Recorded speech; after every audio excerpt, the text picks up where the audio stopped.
மீண்டும் உங்களை சந்திப்பதில் மிக்க மகிழ்ச்சி. நம்ம குடும்பங்களில் சில உறவினர்கள் இருப்பாங்க. சில பேரை பார்த்தாலே நமக்கு ரொம்ப மகிழ்ச்சியாக இருக்கும். அவங்க கூட நிறைய நேரம் செலவு பண்ணணும்னு தோணும். சில சொந்தக்காரங்க இருப்பாங்க, நீ வேற ஏன்பா அடிக்கடி வந்து மூஞ்சியை காட்டுற, தொல்லை பண்ணாமல் பேசாமல் இருப்பா அப்படிங்கிற மாதிரி தோணும். அந்த மாதிரி நம்ம அண்ணன் சீமானவர்களுக்கு 2 உறவுகள் இருக்குது. ஒன்று ஒரு உருப்படாமல் போன அண்ணன், இன்னொன்று ஒரு உதவாக்கிற தம்பி. எலெக்ஷன் வந்துட்டா போதும், சின்ராசை கையில் பிடிக்க முடியாதுங்கிற மாதிரி பொறாமையில் பொங்குவார் அண்ணன் திருமாவளவன் அவர்கள். ஏன்னா கொள்கையை காப்பாற்றுறது கட்சி ஆரம்பிச்சுட்டு அந்த கட்சியை காப்பாற்றுறதுக்காக கொள்கையை அடமானம் வச்சு திமுக கிட்ட போய் மண்டிட்டு நிற்கக்கூடிய நம்ம அண்ணன் திருமா அவர்கள். சரி, நம்மளும் அவரை பேசக்கூடாதுன்னு அப்படியே ஒதுங்கி போவோம். ஆனால் சில நேரங்களில் அவர் பண்ணக்கூடிய சில செயல்கள் அப்பட்டமாக பொறாமையில் பொங்கி எழுவார். பாலிடிக்ஸ் பண்ணுறேங்கிற பேரில் அப்படியே வன்மத்தை கக்குவார். அதுக்காக சில பதில்கள் அங்கங்கே நம்ம தெளிக்க வேண்டியிருக்கு. அவர் தான் வெளிப்படையாக வந்துட்டாரே, கவுந்தே விட்டேன் ஐயாங்கிற மாதிரி, நாங்கள் திமுகக்கு அழுத்தம் கொடுக்குற அளவுலலாம் நாங்கள் இல்லைங்க, அந்த சக்தியெல்லாம் எங்கள்கிட்ட கிடையாதுங்க அப்படின்னு வெளிப்படையாக பத்திரிகையாளர் சந்திப்பிலே சொல்கிறாரு. அவர் மட்டும் திமுகவை எதிர்த்து ஏதாவது கேள்வி கேட்டாருன்னா கூட இருக்கிறவெல்லாம் அப்படியே திமுகவில் போய் சேர்ந்துருவான். முதல்ல ஓடுறது இந்த ஆளூர் ஷானவாஸ் தான். இந்த பேச்சு பேசுகிறாருல, திமுக கூட கூட்டணி இல்லைன்னு விசிக்கு அறிவிச்சா முதல்ல ஓடுறது ஆளூர் ஷானவாஸாக தான் இருக்கும். அடுத்தது கூடவே வன்னியரசு ஓடுவார், அப்புறம் ரவிக்குமார். ஒவ்வொரு டிக்கெட்டாக கலந்து போயிடும். ஆனால் திருமாவளவன் கையிலலாம் இப்போ கட்சி கண்ட்ரோலில் இல்லை. அவர் எப்படியா ஒரு எம்எல்ஏ சீட்டை திமுக இரவல் வாங்கி கொடுத்துருவார் அப்படிங்கிறதுக்காக ஒரு 4 பேர் ஒட்டிக்கிட்டு இருக்கானே தவிர அவர் மேலே உள்ள அபிமானத்திலேயோ கட்சி கொள்கைக்காகவோலாம் இல்லை. எவன் ஒருத்தர் உங்களை ஜாதியை ஒழிக்க வந்திருக்கேன்னு சொல்கிறானோ அவனை மாதிரி ஒரு ஏமாற்று பேர் வழி வேறு யாருமே கிடையாது. அதில் ஒரு முக்கியமான ஆள் இந்த திருமாவளவன். சனாதனம், சாதி ஒழிப்பு அப்படி இப்படின்னு கத்தி சுற்றுவார் மனுஷன். பொக்கையான வாதம்.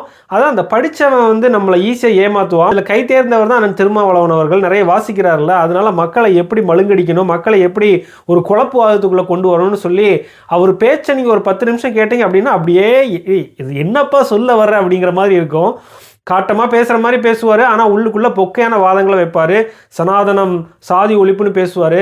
சாதியை ஏற்றத்தாழ்வை ஒழிக்க வந்திருக்கேன்னு சொல்லுங்கள், அதில் ஒரு அர்த்தம் இருக்குது, அதில் ஒரு அரசியல் இருக்குது.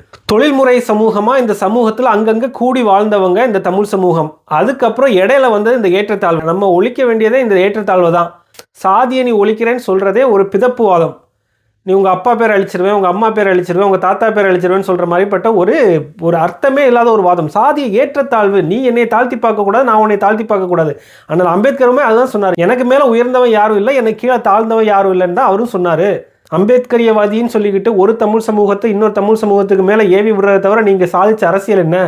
அவர் என்னடான்னா, ராமதாஸ் அவர்கள் என்னடான்னா தலித் அல்லாத பிற்படுத்தப்பட்ட கூட்டமைப்புன்னு சொல்லி அவர் ஒன்று ஆரம்பிச்சு நாடக காதல்னு உங்களை கிளிகளையும் கிழிச்சாரு. திருமாவளவன் நீங்களும் ரொம்ப கீழ்த்தரமான அட்வைஸை ஒன்று உங்கள் கட்சிக்காரங்களுக்கு கொடுக்குறீங்க. இந்த மாதிரி மாற்று சாதியில் பொண்ணுங்களை காதலிங்க, அப்போ அந்த கலப்பு திருமணத்தில் தான் இந்த சாதி ஒழியும் அப்படின்னு ஒரு மட்டமான அட்வைஸு. ஈவேரா தூக்கி பிடிக்கிறீங்களா? இந்த மாதிரி மட்டமான சிந்தனை வராமல் வேறு என்ன வரும் உங்களுக்கு? பருவத்தில் வரக்கூடிய காதல்ங்கிற உணவு ஒரு ஆணுக்கும் பெண்ணுக்கும் எதிர்ச்சியாக வர்றது. அது சாதி பார்த்து வராது, மதம் பார்த்து வராது. நீங்கள் என்ன பண்ணுறீங்க, அந்த சாதியை ஒழிக்கிறதுக்கு ஒரு உக்தியாக இந்த காதலை பயன்படுத்துகிறீங்க. இதை விட மட்டமான செயல் ஒன்றும் கிடையாது, இதை விட பகுத்தறிவுக்கு ஒவ்வாத செயல் ஒன்றும் கிடையாது. ஈவேராவை தூக்கி பிடிப்பார், பகுத்தறிவெல்லாம் பேசுவார், ஆனால் இந்த மாதிரி மூளை மழுங்கி போன அட்வைஸ் எல்லாம் கொடுப்பாரு. அம்பேத்கரை தூக்கி பிடிப்பார். அம்பேத்கர் சொன்ன எனக்கு கீழே யாரும் தாழ்ந்தவன் இல்லை, எனக்கு மேலே யாரும் உயர்ந்தவன் இல்லை, நீயும் நானும் சமம்னு பார்க்க சொன்ன இடத்துல போய் சாதிய ஒழிப்புன்னு பேசுவார். என்னங்க உங்கள் கதை? உங்களுக்கு ஆக மொத்தத்தில் பைத்தெரிச்சல், பொறாமை. நீங்கள் மேடை போட்டு கொடுத்து பேச வச்ச அண்ணன் சீமான் அவர்கள் இப்போ உங்களை தாண்டி வளர்றாரு. பஞ்சமன் நில மீட்பு, டாஸ்மாக ஒழிக்கிறது, இந்த மாதிரி கொட்ட கொள்கையெல்லாம் எடுத்து பேசுறதுக்கு தார்மீக உரிமை அவர் தான் வச்சிருக்காரு. அதை வலுவாக பேசுறாரு. அதனால அவருக்கு தாழ்த்தப்பட்ட மக்களுக்கிடையே ஆதரவு பெருகிட்டு வர்றதை உங்களால் ஏற்றுக்க முடியல. நம்ம கையே எடுத்து நம்ம கண்ணை குத்துறது தான் திமுகவோட பழக்கம். அண்ணனும் கடந்து போகிறாரு. ஆனால் நீங்கள் இவ்வளவு பொறாமையிலையும் வயிற்றுச்சல்லையும் வன்மத்தை கொட்டிக்கிட்டு இருக்கீங்க. அண்ணன் சீமான தாக்கத்தை தாண்டி நீங்கள் அடுத்த கட்டமாக ஒருபடி மேலே போய் மறைமுகமாக மேதகு அவர்களையும் கொச்சப்படுத்துறீங்க. வர அந்த அரசியல் தான் நமக்கு இன்னுமே நம்மளை கோவப்படுத்துது. ஏன்னா உலகத்தமிழர்கள் உத்து பார்க்குறாங்க, எல்லாரும் காரி உமிழ்றாங்க உங்கள் மேலே. இந்த அளவுக்கு ஒருத்தருக்கு அடிமை புத்தி இருக்கும் அப்படின்னு கேட்குறாங்க. இதுக்கு மேலே உங்களுக்கு உரைக்கலையா? அந்த எலெக்ஷன் வந்துச்சுன்னா அவங்க என்ன சீட்டை கொடுக்குறாங்களோ, நோட்டை கொடுக்குறாங்களோ, அதை வாங்கிட்டு ஓரமாக போக வேண்டியதானே. மதிவதனி அவங்கள பற்றின வரலாறு யாருக்கு தெரியாதுன்னு நினைக்கிறீங்களா? அவங்க இஷ்டத்துக்கு கதை விட்டுக்கிட்டு இருக்கீங்க, யாருக்கு உண்மை தெரியாது அப்படின்னு.